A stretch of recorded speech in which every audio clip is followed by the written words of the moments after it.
I need to tell you about Sarah Mackenzie, a woman whose life changed forever on a cold October night in 1847. Somewhere along the Oregon Trail, she was 26 then, traveling with her husband Thomas and their two young children, heading west like so many others, chasing dreams of land and a fresh start. What happened to her that night would teach her something about prayer that I believe every single one of us needs to understand today. Sarah had always been what you might call a practical woman. She prayed before meals, sure enough, and on Sundays when they could manage it.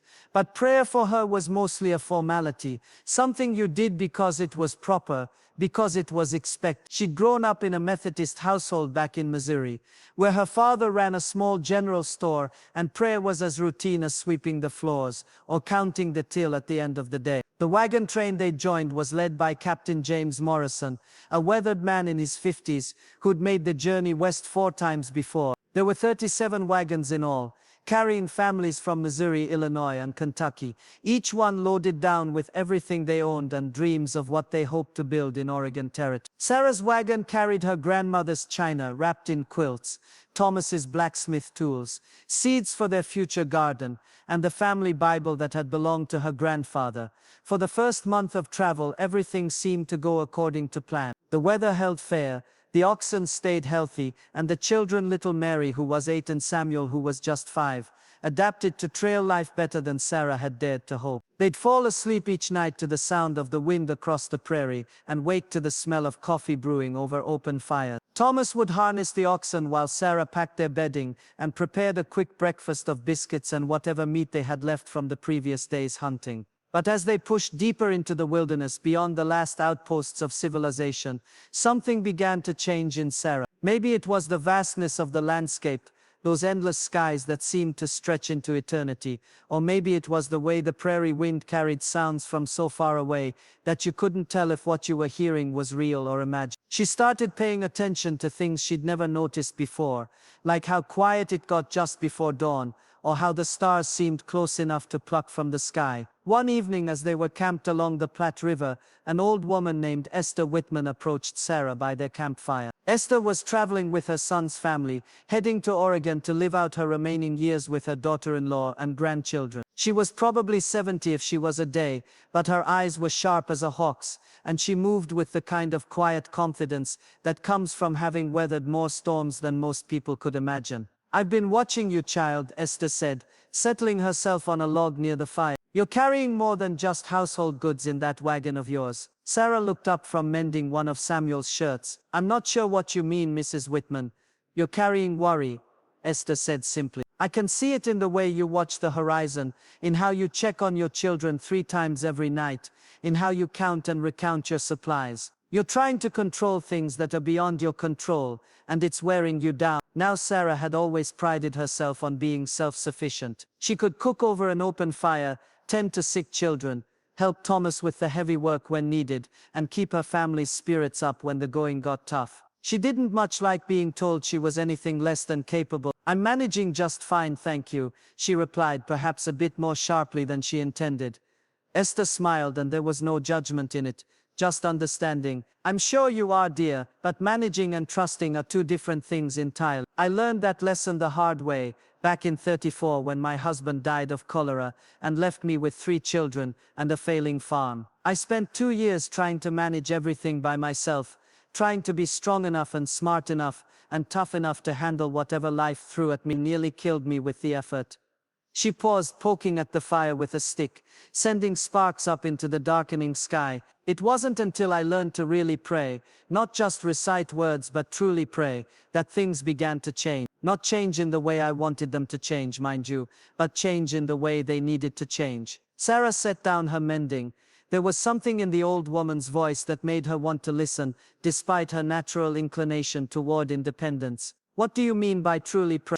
she asked. "Well," Esther said, "most folks, when they pray, they're giving God a list of what they want him to do, like he's some kind of cosmic shopkeeper, and prayer is just placing your order. But real prayer, the kind that changes things, that's different. That's when you stop talking long enough to listen. That's when you admit you don't have all the answers and you might not even know the right questions to ask." 3 weeks later, Sarah would remember those words when her world started falling apart. It began with the weather. They'd been making good time, covering 15 to 20 miles a day when the terrain allowed, and Captain Morrison had been optimistic about reaching Oregon before the worst of the winter weather set in. But in early October, as they were crossing through what would later become Wyoming territory, an early storm hit with a fury that none of them were prepared for. The temperature dropped 40 degrees in less than 6 hours. The wind came howling down from the north with snow so thick you couldn't see 10 feet in any direction. The oxen became confused and difficult to manage, and several wagons got separated from the main group in the whiteout condition. Thomas was helping to round up livestock that had scattered in the storm,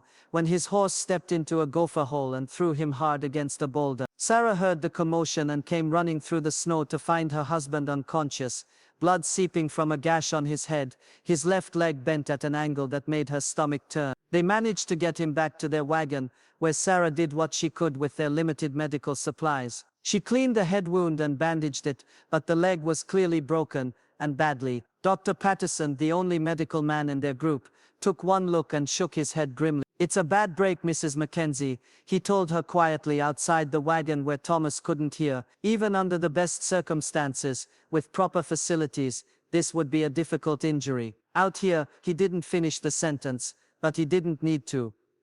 The storm raged for 3 days. They were forced to circle the wagons and wait it out, burning furniture and spare wagon parts to keep fires going, rationing food and water, and hoping the weather would break before they lost any more livestock or, God forbid, any people. Thomas drifted in and out of consciousness, burning with fever 1 hour and shivering with chills the next. Sarah barely slept, staying by his side, bathing his forehead with cool water, trying to get him to take a little broth or water when he was awake enough to swallow. Mary and Samuel huddled together under quilts, their eyes wide with fear they were trying hard not to show. On the second night of the storm, when Thomas's breathing became labored and his fever spiked higher than it had been, Sarah found herself standing outside their wagon in the howling wind and snow, looking up at a sky she couldn't see, feeling more alone than she had ever felt in her life. That's when Esther Whitman's words came back to her. About real prayer, about admitting you don't have all the answers. For the first time in her adult life, Sarah Mackenzie stopped trying to be strong enough to handle everything herself. She stopped making lists of what she needed God to do and instead simply opened her heart to whatever he might have to say to her. "I don't know what I'm doing," she whispered into the wind. "I don't know how to fix this. I don't know how to save him, how to keep my children safe, how to make any of this turn out right. I've been so busy trying to manage everything that I forgot how much I need." She stood there for a long time, snow gathering on her shawl, the wind numbing her face, and gradually she began to feel something she hadn't expected. Not answers exactly, but a kind of peace that made no logical sense given her circumstances. A sense that she wasn't facing this alone, that there were resources and strength available to her, that she'd been too proud or too busy to access. When she went back into the wagon, Thomas was awake for the first time in hours, his eyes clear despite the fever. "Sarah," he whispered, reaching for her hand, "I need to tell you something, in case—" "Hush now," she said, but he shook his head. "Listen to me, if something happens to me you take the children and you keep going. Don't try to go back, there's nothing back there for you. You're stronger than you know, Sarah. You always have been." She wanted to tell him that nothing was going to happen to him, that he was going to get better and they were all going to reach Oregon together, but the words stuck in her throat because she couldn't honestly say she believed them anymore. Instead she said, "I'm scared, Thomas." He squeezed her hand. "I know, but being scared doesn't mean you're not brave. Some of the bravest people I've ever known were scared most of the time. They just kept going anyway." Thomas died 2 hours before dawn on the third day of the storm. Sarah felt something break inside her chest when he drew his last breath, something that she wasn't sure would ever heal properly. But she also felt that strange peace she'd discovered in the storm, holding her up when her own strength failed, reminding her that she had 2 children who needed her and a promise to keep. The storm broke that morning, as if the sky itself was done grieving. The sun came out bright and hard, turning the snow-covered landscape into something so beautiful it almost hurt to look at. Captain Morrison came to her wagon to offer his condolences and to discuss what she wanted to do. "We can help you turn back if that's what you're thinking," he said gently. "It wouldn't be easy, but it could be done." Sarah looked out at the vast expanse of white stretching toward the horizon, toward Oregon territory and the life she and Thomas had planned together. Then she looked at her children, who were watching her with the kind of trust that both broke her heart and gave her courage. "No," she said, "we keep going." That night, As the wagon train prepared to resume travel, Sarah established a new routine. Before she tucked Mary and Samuel into their beds, before she banked the fire and secured their supplies for the night, she would step outside their wagon and pray. Not the quick, perfunctory prayers of her past, but the kind of prayer Esther Whitman had described. The kind where you admit you don't have all the answers, and you stop talking long enough to listen. She prayed for strength to face the next day. She prayed for wisdom to make good decisions for her children. She prayed for healing for her broken heart and protection for her family. But mostly she prayed for the faith to keep trusting that there was a plan bigger than the one she could see, even when that plan included losses she couldn't understand, and challenges she didn't think she could handle. The weeks that followed tested that faith in ways Sarah could never have imagined. There were river crossings where she thought they might all drown, nights when wolves circled their camp, days when the oxen were too weak to pull the wagon and she had to walk beside them, carrying Samuel when his little legs gave out,